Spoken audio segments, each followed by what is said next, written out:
Hello dear friends. आज का topic जानने से पहले चैनल को लाइक सब्सक्राइब करना नहीं भूलें, बात करना नहीं भूलें, शेयर करना नहीं भूलें।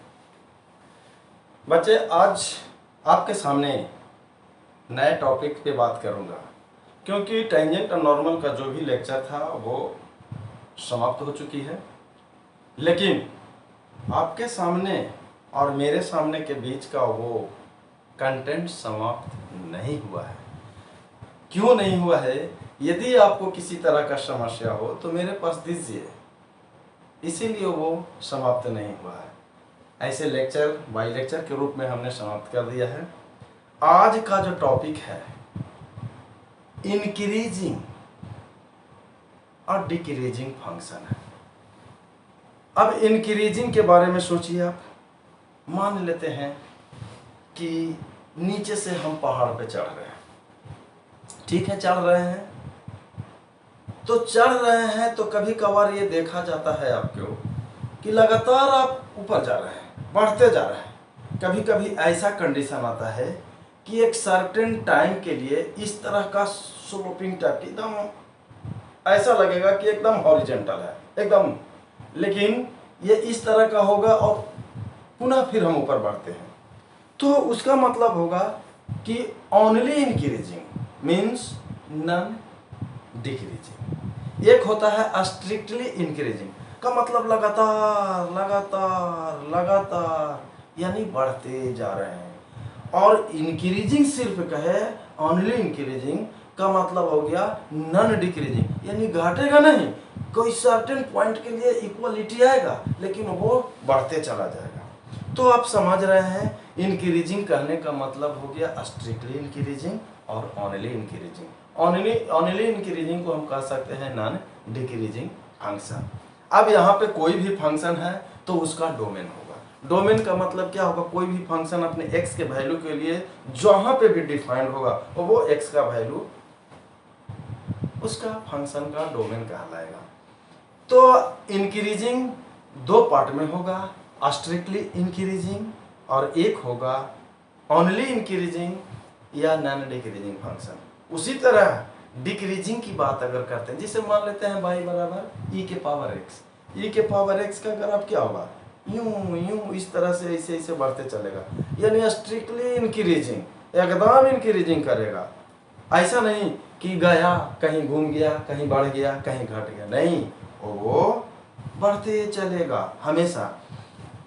उसी तरह डिक्रीजिंग फंक्शन की बात अगर हम करते हैं तो स्ट्रिक्टली डिक्रीजिंग का मतलब यूं आया इस तरह से, यानी लगातार घटते चल रहा है, यानी घटते चल रहा है। और एक डिक्रीजिंग होगा ओनली डिक्रीजिंग का मतलब नॉन इंक्रीजिंग का मतलब वो आपका इस तरह से कर्व आएगा और कहीं ना कहीं एक सर्टेन स्लोप पे लगेगा कि एकदम इक्वल है, इस तरह से होगा, फिर पुनः अपने प्रक्रिया में लग जाएगा। तो दो तरह का इंक्रीजिंग हुआ, स्ट्रिक्टली इंक्रीजिंग और सिर्फ इंक्रीजिंग या नॉन डिक्रीजिंग फंक्शन। एक हो गया डिक्रीजिंग फंक्शन, उसमें दो पार्ट होते हैं, स्ट्रिक्टली डिक्रीजिंग या ओनली डिक्रीजिंग। ओनली डिक्रीजिंग कह दिए, इसका मतलब नॉन इंक्रीजिंग फंक्शन। अब यहाँ पे आइए, स्ट्रिक्टली इंक्रीजिंग कैसे कहेंगे कि वो इंक्रीजिंग है, स्ट्रिक्टली इंक्रीजिंग है। चलिए पहला आइए strictly increasing. How to form strictly increasing, किस तरह से आप कहिएगा कि आपका स्ट्रिक्टली इंक्रीजिंग फंक्शन है, किस तरह से कहिएगा स्ट्रिक्टली इंक्रीजिंग, किस तरह से कहिएगा ये फंक्शन। हाउ टू डिफाइन, सबसे पहले डिफाइन करिए, लेकिन मेनली मैथमेटिकल अप्रोच पकड़ना है कि उसको डिफरेंशिएशन आप जान रहे हैं तो dy बटा dx निकाल के किस तरह से, लेकिन अभी हम इस तरह से हम उसको प्रूव भी करेंगे, या तो ओनली इंक्रीजिंग हो या तो स्ट्रिक्टली इंक्रीजिंग हो, हर एक कंडीशन में dy बटा dx ग्रेटर देन 0 होगा। यानी सबसे पहला काम है, अगर क्वेश्चन में कह रहा है कि इंक्रीज कर रहा है या डिक्रीज कर रहा है, फिर से ध्यान रखिएगा, बी फॉलोइंग स्टेप, एकदम खोपड़िया में दिमाग खोल के रख लीजिए। ओनली इंक्रीजिंग का है या ओनली डिक्रीजिंग का है या स्ट्रिक्टली इंक्रीजिंग का है या स्ट्रिक्टली डिक्रीजिंग का है, सबसे पहले दिया हुआ फंक्शन को लिख देंगे एकदम, इसमें कोई किंतु परंतु नहीं। सबसे पहले हम उस फंक्शन जो दिया हुआ आपके पास क्वेश्चन मिलेगा उसको लिख दीजिए, उसके बाद उसको डिफ्रेंसिएशन करिए विथ रिस्पेक्ट टू एक्स या जो भी हो, डी वाई बटा डी एक्स निकालिए। अगर पैरामीट्रिक के रूप में रहता है तो भाई पैरामीट्रिक के रूप में करिए, लेकिन डी वाई बटा डी एक्स होगा। अगर पैरामीटर टी है तो D Y by D T बटा D X by D T निकालो। तो सबसे पहले दिया हुआ कर्व को हम लिख देते हैं, उसके बाद डी वाई बटा डी एक्स निकालते हैं।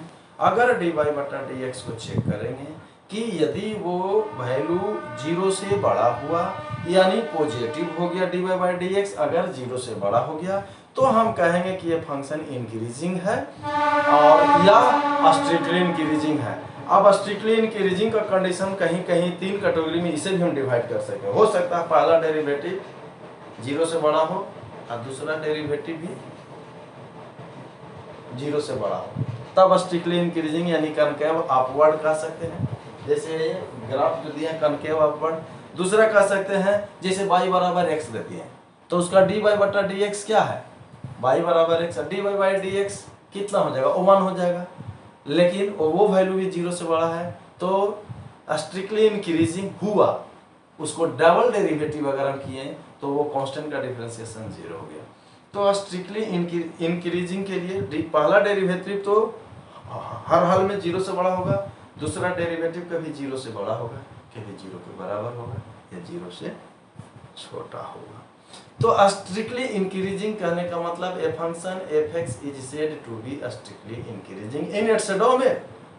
कोई भी फंक्शन स्ट्रिक्टली इंक्रीजिंग होगा, a function f(x) is said to be strictly increasing in its domain if and only if यदि x1 is less than x2 then function will also यानी f(x1) is less than f(x2) यानी कहने का मतलब x1 आपका x2 से छोटा होगा तो आपका x1 पॉइंट पे वो y का वैल्यू भी उस पॉइंट पे छोटा होगा। जैसे देखिए अब यहाँ पे आइए इसे नोट डाउन कर लें और देखिए इसको कि स्ट्रिक्ट इंक्रीजिंग फंक्शन दो भाग में हम डिवाइड कर दिया, स्ट्रिक्टली इंक्रीजिंग और दूसरा ये इंक्रीजिंग या नॉन डिक्रीजिंग, इसी को कहेंगे ओनली इंक्रीजिंग।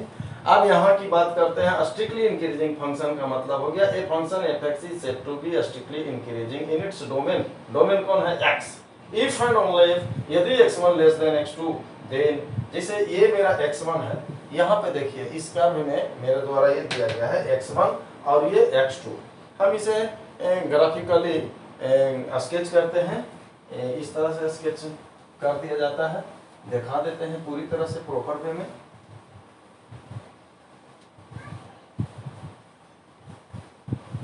जैसे हम इसे कह दें ये मेरा x एक्सिस है और ये y एक्सिस है, ये कोई फंक्शन है y बराबर y is equal to f(x) ये आपके पास क्या है, ये यहाँ पे अगर ये x1 है तो ये मान लिया जाए कि ये मेरा क्या है x2 है। ये x1 वैल्यू पे ये ओरिजिन है, x1 वैल्यू पे ये मेरा फंक्शन का मान कितना होगा, f(x1) होगा। और इस पॉइंट पे इस फंक्शन का मान जब x के बजाय x1 देंगे तो y का वैल्यू कितना हो जाएगा, f(x2) होगा।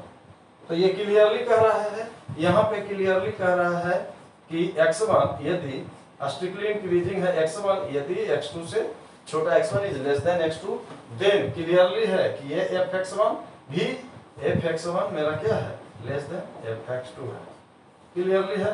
अगर इसको हम लिमिट में डिफरेंशिएशन भी देखे थे, लिमिट को dy बाई dx निकाले थे। यदि f(x) का फॉर्मूला क्या होता है, limit h tends to 0 f(x) plus h minus f(x) divided by h for right hand derivative, और एक होगा, लेकिन आप स्ट्रिक्टली इंक्रीजिंग कर रहे हैं, स्ट्रिक्टली इंक्रीजिंग में आपका पॉजिटिव होगा, स्ट्रिक्टली डिक्रीजिंग में आपका लेफ्ट हैंड डेरिवेटिव आते हैं और right hand derivative, right hand limit.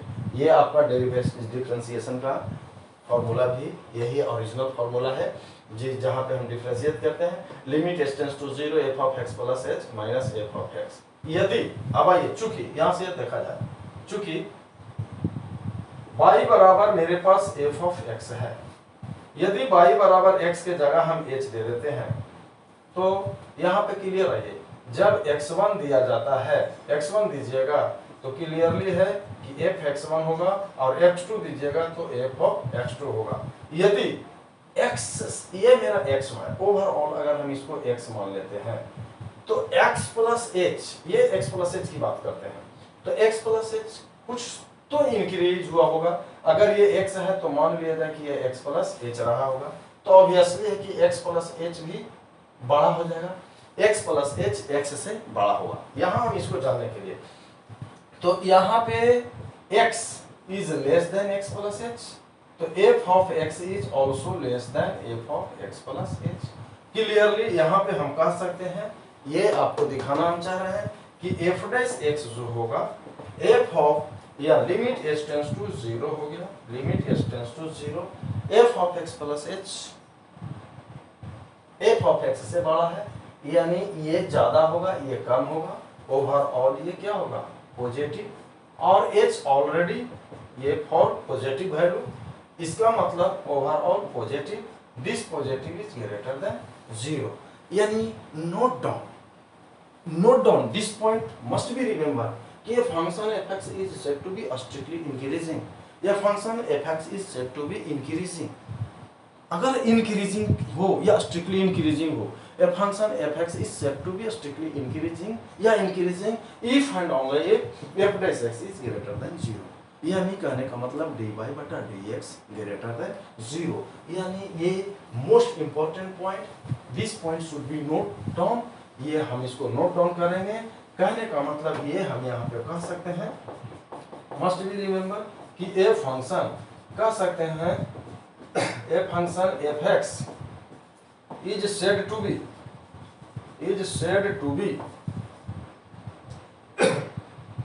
Strictly increasing कहिए या सिर्फ इंक्रीजिंग की बात करिए, function f(x) is said to be increasing कहिए, या चलिए स्ट्रिक्टली की बात चल रहा था तो स्ट्रिक्टली पर आइए, strictly increasing, a function f(x) is said to be strictly increasing if and only if, यही सत्य है, earth move around the sun, this is the universal truth. तो ये भी एक यूनिवर्सल ट्रूथ ही मानिए कि यह यदि कोई function f(x) is said to be strictly increasing होगा, ये तभी संभव होगा जब dy बटा dx, या इसी को कहिएगा f डैश x इज 0 से बड़ा होगा, ये 0 से बड़ा, जो कि हम मेरे द्वारा ये ग्राफ दिया गया है, मान लेते हैं कर्व, ये मान लिए स्ट्रिक्टली इंक्रीजिंग है, ये स्ट्रिक्टली इंक्रीजिंग, इसी को दे दिया जाए, ये स्ट्रिक्टली इंक्रीजिंग है, ये स्ट्रिक्टली इंक्रीजिंग है, मान लेते हैं y बराबर e के पावर x है, हम इसी को बढ़ाते चले, तो this is the strictly increasing, ये फंक्शन है, नोट डाउन एकदम कर लेना है। अब strictly increasing classified three way में, जो कि हम ऑलरेडी डिस्कस कर चुके हैं कि एक बार डेरिवेटिव किए नहीं पता चलेगा तो दोबारा डेरिवेटिव करेंगे, इस तरह से आपके पास, लेकिन हर हाल में पहला डेरिवेटिव 0 से बड़ा होगा, अब वो इंक्रीजिंग होगा या स्ट्रिक्टली इंक्रीजिंग होगा, वो डिसाइड करेगा आपका। और इसमें पॉइंट है कि strictly increasing classified in three पे, डबल डेरिवेटिव करने पे भी पता चलेगा। अब आते हैं आगे, अब आपके सामने क्लियरली देख सकते हैं कि एक हो गया कनकेव अप, वेन पहला डेरिवेटिव 0 से बड़ा हो और दूसरा डेरिवेटिव भी 0 से बड़ा हो for every value of x belongs to domain. Like example हम दे सकते हैं कि y बराबर e के पावर x, e के पावर x को अगर डिफरेंशिएट पहला बार करेंगे तो e के पावर x ही रह जाता है, जो कि हमेशा वैल्यू ये 0 से बड़ा होगा, और दो बार डेरिवेटिव करेंगे सेकंड ऑर्डर ऑफ डेरिवेटिव, तो dy बाई dx अगर e के पावर x को भी करेंगे तो e के पावर x ही रहेगा। दूसरा एग्जांपल, यानी ये स्ट्रिक्टली इंक्रीजिंग होगा, strictly increasing can be classified, पहला डेरिवेटिव भी 0 से बड़ा हुआ और दूसरा डेरिवेटिव भी 0 से बड़ा हुआ तो वो स्ट्रिक्टली इंक्रीजिंग होगा। अगर f डैश x यानी पहला डेरिवेटिव 0 से बड़ा हो और दूसरा डेरिवेटिव करेंगे और 0 के बराबर हो, जैसे हम मान लेते हैं f(x) बराबर कोई कांस्टेंट फंक्शन, जैसे 2x प्लस 3, मान लेते हैं y बराबर f(x), y बराबर 2x प्लस 3, कोई कांस्टेंट 3 तो नहीं कर सकते हैं, कांस्टेंट फंक्शन नहीं कर सकते हैं डायरेक्ट, क्योंकि उसका पहला डेरिवेटिव 0 हो जाएगा। पहला डेरिवेटिव 0 से बड़ा हो गया, जैसे 2x प्लस 3 हम दे दिए, तो इसका पहला डेरिवेटिव करेंगे तो 2x प्लस 3 को dy by d x is equal to 2 होगा, जो कि 0 से बड़ा होगा। दूसरा डेरिवेटिव करेंगे 2 एक कांस्टेंट होगा जिसका डेरिवेटिव 0 हो जाएगा। तो dy बटा dx, यानी हम कह सकते हैं यहाँ पे कि ये ऐसे कंडीशन में स्ट्रिक्टली आपके पास क्या होगा, इंक्रीजिंग फंक्शन होगा। जैसे fx बराबर मेरे पास माना हुआ है 2x प्लस 3, या कह सकते हैं 3x प्लस 5, या 2x सिर्फ कर दीजिए, तो इसका dy बाई डी एक्स यानी f डैश x निकालेगा तो क्या होगा, 2 होगा, ये क्या होगा 3 होगा, ये होगा 2, जो ओवर ऑल 0 से बड़ा होगा। लेकिन आपका डबल डेरिवेटिव कह सकते हैं तो ये भी 0, ये भी 0, ये भी 0, क्योंकि कांस्टेंट का डिफरेंशिएशन 0, यानी पहला डेरिवेटिव 0 से बड़ा हो और दूसरा डेरिवेटिव 0 के बराबर हो, तो वैसे कंडीशन में स्ट्रिक्टली इंक्रीजिंग होता है। तीसरा कॉनकेव डाउन, वैसे कंडीशन में भी स्ट्रिक्टली इंक्रीजिंग होगा। अगर जैसे मान लेते हैं y बराबर sin x हम मान लेते हैं, वैसे कंडीशन में अगर dy बाई पहला डेरिवेटिव कॉनकेव डाउन का मतलब कौन हो गया, तीसरा कंडीशन, यदि f डैश x तब भी स्ट्रिक्टली डिक्रीजिंग होगा, स्ट्रिक्टली इंक्रीजिंग होगा, यानी कॉनकेव डाउन, यानी यदि f डैश x 0 से बड़ा होना चाहिए लेकिन डबल डेरिवेटिव 0 से छोटा होना चाहिए, for every value of x belongs to domain, तो ऐसे कंडीशन में भी क्या कहेगा, स्ट्रिक्टली इंक्रीजिंग फंक्शन, यानी strictly increasing can be classified as या तो इंक्रीजिंग हो या तो decreasing. dy by d x निकालना होगा, अगर 0 से बड़ा हो गया तो स्ट्रिक्टली इंक्रीजिंग होगा या सिर्फ इंक्रीजिंग होगा या जो भी। लेकिन स्ट्रिक्टली इंक्रीजिंग का भी 3 कंडीशन आया कि पहला डेरिवेटिव 0 से बड़ा हो और दूसरा डेरिवेटिव भी 0 से बड़ा हो, पहला डेरिवेटिव 0 से बड़ा हो और दूसरा डेरिवेटिव 0 के बराबर हो, पहला डेरिवेटिव 0 से बड़ा हो और दूसरा डेरिवेटिव 0 से छोटा हो, तो ऐसे कंडीशन में हम स्ट्रिक्टली इंक्रीजिंग फंक्शन कहलाता है। जैसे आप एग्जांपल के तौर पर हम मान लेते हैं, जैसे स्ट्रिक्टली इंक्रीजिंग, ये भी स्ट्रिक्टली इंक्रीजिंग फंक्शन है। स्ट्रिक्टली मान लेते हैं कोई फंक्शन f(x) बराबर log x है, चलिए log x है, log x है तो इसका dy बाई डी एक्स क्या होगा भाई, इसका डिफरेंशिएशन क्या होगा 1/x, जो कि 0 से हम बढ़ा लेंगे। अगर x का वैल्यू अपने डोमेन में, इन इट्स डोमेन, अपने डोमेन वैल्यू में, क्योंकि this function will be strictly increasing for every value of x belongs to domain. लेकिन यदि इसको डबल डेरिवेटिव कह दें तो ये होगा -1/x square, this becomes less than 0। यानी आप कह सकते हैं कि कोई फंक्शन स्ट्रिक्टली इंक्रीजिंग है, उसको हम पहला डेरिवेटिव पे डिसाइड तो करेंगे ही, लेकिन पहला डेरिवेटिव में ओनली इंक्रीजिंग केवल रह सकता है, नॉन डिक्रीजिंग भी हो सकता है। लेकिन स्ट्रिक्टली इंक्रीजिंग की बात करेंगे तो dy बाई डी एक्स, यानी ओवरऑल फिर से हम पुनः मेमोराइज करना चाहते हैं, रिपीट करना चाहते हैं, दिया हुआ कर्व को हम लिख देंगे, दिया हुआ फंक्शन को, और वो पहला डेरिवेटिव निकालना ही है। अगर दूसरा डेरिवेटिव भी 0 से बड़ा हुआ स्ट्रिक्टली इंक्रीजिंग, दूसरा डेरिवेटिव अगर 0 के बराबर हो गया तो स्ट्रिक्टली इंक्रीजिंग, और दूसरा डेरिवेटिव 0 से छोटा हो गया तो स्ट्रिक्टली इंक्रीजिंग। अब आइए ओनली इंक्रीजिंग या नॉन डिक्रीजिंग फंक्शन। अब देखा जाए ओनली इंक्रीजिंग में आप ग्राफ से, फिगर से देखिए, यूं मेरा x एक्सिस है, y एक्सिस है, ये कर्व हमने लिया, ये कर्व ले ले चल दिए, ये इस तरह से हुआ और ये हुआ। यानी यहाँ हमको देखने से क्या पता चल रहा है, हम सिर्फ देखिए यहाँ पे पाथ हमने, कोई फंक्शन अगर केवल इंक्रीजिंग होगा अपने डोमेन में, यदि x1 लेस देन x2 लेकिन f(x1) less than equal to, कहीं पे वो इक्वलिटी होल्ड कर देगा। कहाँ पे, अगर हम ये ग्राफ से, इस ग्राफ से कुछ पोर्शन की बात हम करते हैं, कौन सा पोर्शन, ए बी पोर्शन हो जाए और एक सी डी पोर्शन हो जाए, तो इस पोर्शन और इस पोर्शन की बात करें तो x1 x2 से छोटा होगा, और f(x1) ये पोर्शन, हम इस पोर्शन की बात कर रहे थे, अभी इसको हम x2 मान लिया जाए कि ये x2 नहीं है, तो x1 ये है, x2 ये रहेगा, तो वैसे कंडीशन में आपका ये x1 बनेगा, f(x1) होगा, और ये f(x2) ये बन जाएगा। लेकिन पोर्शन मेरा ये हॉरिजॉन्टल पोर्शन BC, ये इस तरह से ये है यहाँ पे कि आपके कहीं ना कहीं ये इक्वालिटी को होल्ड कर रहा है, यानी इस तरह से यहाँ से आने के बाद ये x1 x2 आपस में इक्वल हो जाएगा। यूं है x1 x2 से छोटा है, लेकिन ये फंक्शन का मान x1 और f(x2) पे ये f(x2) यानी दोनों फंक्शन आपस में इक्वल हो जाएगा। यानी आप कह सकते हैं फॉर हॉरिजॉन्टल पोर्शन BC के लिए x1 is less than x2, लेकिन f(x1) is equal to f(x2). यानी फॉर ये पॉइंट इक्वेशन 1 दे दे और ये इक्वेशन 2।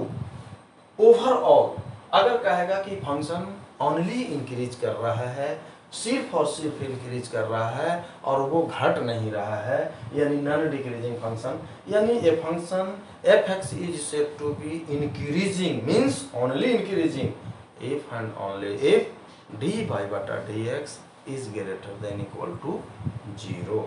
यानी क्लियरली हम कहेंगे कि सिर्फ और सिर्फ इंक्रीजिंग करेगा, उसका derivative greater than equal to 0 होना चाहिए, यानी dy/dx या तो 0 से बड़ा हो जाए तो, या dy/dx 0 के बराबर हो। लेकिन स्ट्रिक्टली इंक्रीजिंग है तो f'(x), लेकिन या तो इंक्रीजिंग हो या तो डिक्रीजिंग हो, हर कंडीशन में डिफरेंशिएशन हमको कहना है, पहला डेरिवेटिव निकालना।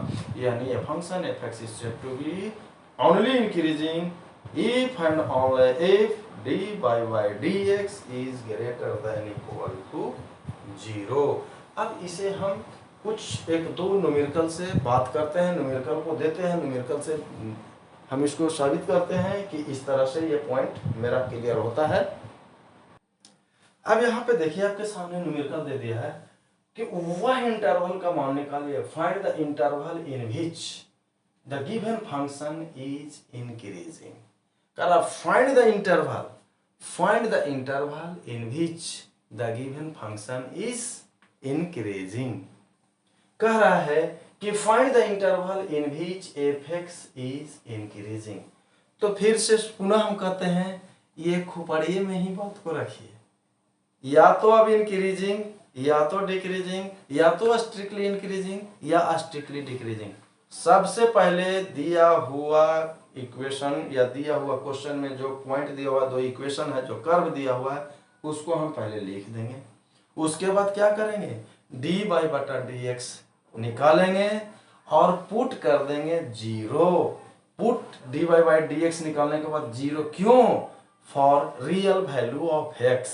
हम x का वह रियल वैल्यू को निकाल देंगे dy/dx का मान 0 करके, और उसको नंबर लाइन पे अरेंज करेंगे इन इंक्रीजिंग ऑर्डर, बढ़ते हुए क्रम में।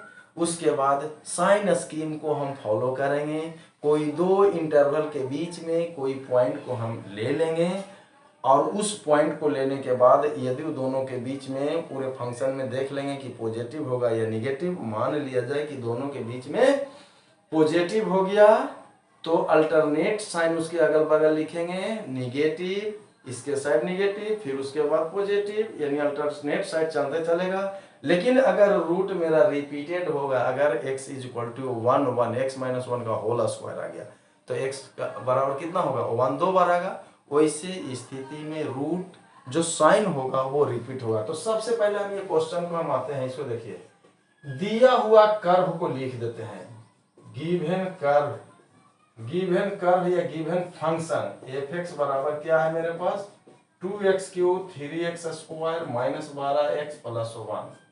इसको लिख दिए। दूसरा स्टेप क्या करेंगे, दूसरा स्टेप में dy/dx निकालेंगे, यानी डिफरेंशिएट करेंगे, differentiate with respect to x। चलिए, f(x) is equal to 6x² + 6x - 12। Next step, for real roots के लिए पुट कर देना है f(x) इज इक्वल टू 0। पहला दिया हुआ कर्व को लिख देंगे, दूसरा डिफरेंशिएशन करेंगे, तीसरा रियल रूट के लिए हम 0 कर देंगे। तो चलिए, 6x² + 6x - 12 is equal to 0। 6 common लेंगे तो x² + x - 2 is equal to 0। x² + 3x - 2x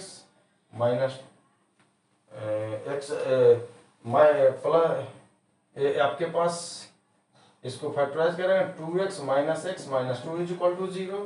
x common लेंगे, x + 2 और x प्लस टू और माइनस वन लेंगे, x plus two is equal to 0। यहाँ से x minus one into x minus two is equal to 0, x बराबर 1 और 2। ये तो क्लियर हो गया रियल रूट्स। उसके बाद हम क्या बोले थे, अगला स्टेप नंबर लाइन, ये हॉरिजॉन्टल लाइन में इसको नंबर लाइन पे बिछा देंगे, अरेंज कर देंगे, सजा देंगे, लेकिन बढ़ते हुए क्रम में इन इंक्रीजिंग ऑर्डर। तो इसको हम दे देंगे 1, इसके बाद 2 हो गया। अब इसके बाद क्या होगा, इधर पॉजिटिव दे देंगे तो इस साइड माइनस नेगेटिव। दो इंटरवल 1 और 2 के बीच में अपने से कोई वैल्यू ले लेते हैं, कोई वैल्यू ले लीजिए 1 और 2 के बीच में, हम पुट कर देते हैं। मान लेते हैं, मान लिया जाए, एज्यूम कर लिए x बराबर 1.5। अब x बराबर 1.5 सीधी सी भाषा में हम कहेंगे आप लाइए कहां पे, यहां पे इस फंक्शन में हम पुट कर देंगे 1.5 देंगे, कुछ भी आएगा तो ओवरऑल क्या 1.5 का कितना आ जाएगा। अगर आपके पास जो मेरा फंक्शन आया वो देखेंगे कि क्या, अगर 1.5 के पावर क्यू देंगे तो 15 गुना 15 225 और फिर 15 इस तरह से कर दीजिए ना, तो ओवरऑल हमें क्या दिखाई देगा। सबसे बढ़िया आपके पास है, इसी में पुट कर दीजिए ओवरऑल, उसको छोड़िए, हम इसमें से निकाले हैं, इसी से रूट निकाले हैं, इसी में पुट करेंगे। 1.5 देंगे तो 1.5 में से 1 घटेगा तो कितना होगा 1 पॉजिटिव, और 1.5 में से 2 घट गया तो नेगेटिव, यानी ये पॉजिटिव साइन हो गया और ये नेगेटिव साइन हो गया, तो ओवरऑल यहाँ पे क्या हो गया, नेगेटिव साइन हो गया। अब अल्टरनेट साइन हम यूज करेंगे, क्योंकि अगर दो बार आता, अगर x माइनस 1 x माइनस 2 और x माइनस 2 कोना नाम, इसको दिखा देते हैं। अगर ये निगेटिव आया तो अल्टरनेट साइन हो जाएगा इसके साथ पॉजिटिव और ये होगा पॉजिटिव। इसको ग्राफ भी अगर निकालेंगे तो ये पॉजिटिव में इस तरह से जाएगा, और यहाँ से ये निगेटिव तक यहाँ आया, और इसके बाद ये देखिए पॉजिटिव आया। ध्यान रखिए इसके आगे मैक्सिमम मिनिमम है, देखिए इस तरह से इंक्रीजिंग किया और यहाँ के बाद डिक्रीजिंग किया तो ये मैक्सिमम मिला, लेफ्ट साइड में डिक्रीज किया और राइट साइड में इंक्रीज किया तो देखिए यहाँ पे मिनिमम मिल गया। ये आपके पास यहाँ से इंक्रीज किया और यहाँ से यहाँ क्या किया, डिक्रीज किया, यहाँ से यहाँ क्या किया, इंक्रीज किया। अब कह रहा है कि find the interval in which function is increasing. अगर फंक्शन इंक्रीजिंग है इसका मतलब f डैश x आपके पास क्या आया था, अभी दिए थे ग्रेटर देन इक्वल टू 0, क्योंकि ओनली इंक्रीजिंग की बात कर रहा है, डी बाई डी एक्स आपके पास ग्रेटर देन इक्वल टू 0 है। इसको हम हटाते हैं, d by d x greater than equal to 0। अब कहां पे पॉजिटिव है, माइनस इंफिनिटी से 1, माइनस इंफिनिटी से 1। ध्यान रखना इक्वालिटी भी होल्ड कर रहा है, greater than equal to infinity at plus minus infinity brackets हमेशा ओपन होगा, कभी भी नहीं खुला रहेगा, यानी यहाँ पे बंद कर दिए ये ओपन। और कहाँ मिल रहा है, यूनियन क्या कर रहा है, क्लोज इंटरवल, क्योंकि इक्वालिटी यहाँ पे होल्ड है, इसको भी देखना है 2 से लेकर इंफिनिटी। यहाँ पे इस x का ये जो मेरा वैल्यू होगा, इस इंटरवल पे आपका फंक्शन इंक्रीजिंग आएगा, यही मेरा इंटरवल आएगा, आंसर आएगा। अभी हम आपके सामने एक चर्चा कर रहे थे, रूट्स विल बी रिपीट, या जो भी आ रहा था, मान लिया जाए ऐसा कुछ दिखाई दे, मान लिया जाए कि मान d Y by d x निकाले और इस तरह से दिया x माइनस 1 एक्स का स्क्वायर आ गया, x माइनस 2 का स्क्वायर आ गया, x माइनस 3 आ गया, x माइनस 4 के पावर 4 आ गया, इस तरह से। तो देखिए रूट निकालने के लिए ये वैल्यू 0 करते हैं, जब ये 0 करेंगे तो यहाँ से क्या आएगा भाई, x बराबर 1 और 1, यानी इवन टाइम आ गया, इवन टाइम क्योंकि 2 बार आ गया। ये इसको करेंगे तो ये क्या आएगा, यहाँ पे ये देखा जाए, इसे देखा जाए तो यहाँ से x का वैल्यू मेरा 2 और 2 आएगा, ये भी आपके पास इवन टाइम्स है, इवन टाइम्स आया। ये देखिए x बराबर कितना आएगा जी, 3, एक बार आया यानी ऑड टाइम आया, ऑड टाइम आया। और इसको करिएगा तो क्या है, x बराबर 4 4 4 यानी 4 बार, ये भी आपका इवन टाइम हो गया, इवन टाइम। यानी ओवरऑल x का वैल्यू कितना आया, 1 आया, 2 आया, 3 आया और 4 आया। इसको बढ़ते हुए क्रम में दिया हुआ फंक्शन कुछ रहा होगा, लेकिन इस फंक्शन को डिफरेंशिएशन करने के बाद ये आया। हम क्यों दे रहे हैं? ये इंटरवल लाइन को पता करने के लिए माइनस इंफिनिटी से इंफिनिटी के बीच में बढ़ते हुए क्रम में नंबर लाइन पे अरेंज कर देंगे। 1 आएगा, 2 आएगा, 3 आएगा और 4 आएगा। अब आपके सामने पॉजिटिव होगा कि निगेटिव होगा ये हमें पता नहीं है। कोई दो के बीच में अपने मन से कुछ मान लिया जाए। मान लेते हैं कि 3 और 4 के बीच में कोई वैल्यू अपने मन से ले ले, मान लिया जाए कि 3.5 लीजिए और 3.5 यहाँ पे दीजिए। तो 3.5 अगर देने पे ये पॉजिटिव आया और यहाँ पे ये भी पॉजिटिव आया, ये पॉजिटिव आया, 3.5 आपके पास क्या आया? पॉजिटिव आया, और ये भी आपका पॉजिटिव आया, यानी 3 और 4 के बीच में पॉजिटिव आया। अब हम ये कह रहे थे कि अल्टरनेट साइन हम यूज करेंगे। ये पॉजिटिव है तो इधर नेगेटिव लिखे थे, अभी इससे पहले वाला क्वेश्चन में इस साइड नेगेटिव।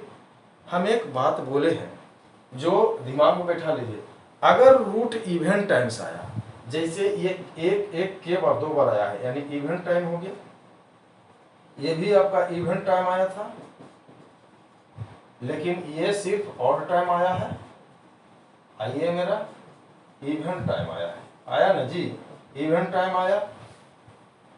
अगर इवन टाइम होगा तो साइन मेरा रिपीट होगा। अगर ये 3 और 4 के बीच में पॉजिटिव है तो यहाँ पे भी पॉजिटिव होगा, लेकिन ऑड टाइम आया, साइन आपका अल्टरनेट हो जाएगा, चेंज हो जाएगा। ये पॉजिटिव आया था तो अब ये क्या आएगा? निगेटिव हो जाएगा। लेकिन ये इवन टाइम है, ये निगेटिव था तो पुनः रिपीट हो जाएगा ये निगेटिव, और ये इवन टाइम है इसका मतलब ये निगेटिव। यानी अब ग्राफ कैसे आया भाई? सब तो यहाँ तक घटते ही चला गया और यहाँ से ये बढ़ा, अब बढ़ते चला गया, इस तरह से यही ग्राफ आपके पास आया। यानी आपका ये चलते आया, यूं घटते आया और यहाँ से बढ़ते चला गया। अब यहाँ पे सिर्फ अगर इंक्रीजिंग का इंटरवल का था तो ये तो भाई डिक्रीजिंग हो गया, देखिए डिक्रीजिंग हो गया, और यहाँ से इसको क्या कहिएगा? इंक्रीजिंग कहिएगा। ध्यान रखिए, लेफ्ट साइड से घटेगा और राइट साइड से बढ़ेगा तो वहाँ मिनिमम पॉइंट मिलेगा, लेकिन अगर लेफ्ट साइड से बढ़ेगा और राइट साइड से घटेगा तो वहाँ मैक्सिमम पॉइंट। अब यहाँ पे इंक्रीजिंग का इंटरवल की बात करेगा तो कहाँ से आएगा? 3 से 4 और 4 से इन्फिनिटी, यानी इंटरवल अगर निकाला जाए तो 3 से 4 इंक्रीजिंग कर रहा है तो देखिएगा f' जो आता है ग्रेटर देन इक्वल टू 0 अभी दिए थे, तो इसका मतलब 3 और 4 पे यूनियन, फिर 4 पे क्लोज इंटरवल और इन्फिनिटी को छोड़ देंगे, या इसी को डायरेक्ट लिखेंगे 3 पे क्लोज इंटरवल, 3 से लेकर सीधे इन्फिनिटी तक। समझ में आया बच्चे? अगर नहीं आया तो पुनः अभी बहुत सारे न्यूमेरिकल बाकी है, बहुत सारे न्यूमेरिकल से हम आपको अवगत कराएंगे। अभी तो सिर्फ इंक्रीजिंग की बात हुआ है, स्ट्रिक्टली डिक्रीजिंग नहीं आया है।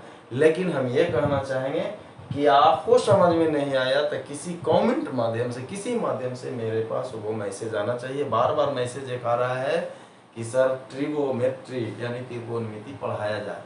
तो चलिए सबसे पहले डिफरेंशियल कैलकुलस जब हम खत्म ही कर दें, इंक्रीजिंग के बाद मैक्सिमम मिनिमम बच गया, उसको खत्म करने के बाद हम सीधे आ जाएंगे आपके सामने त्रिकोणमिति पे।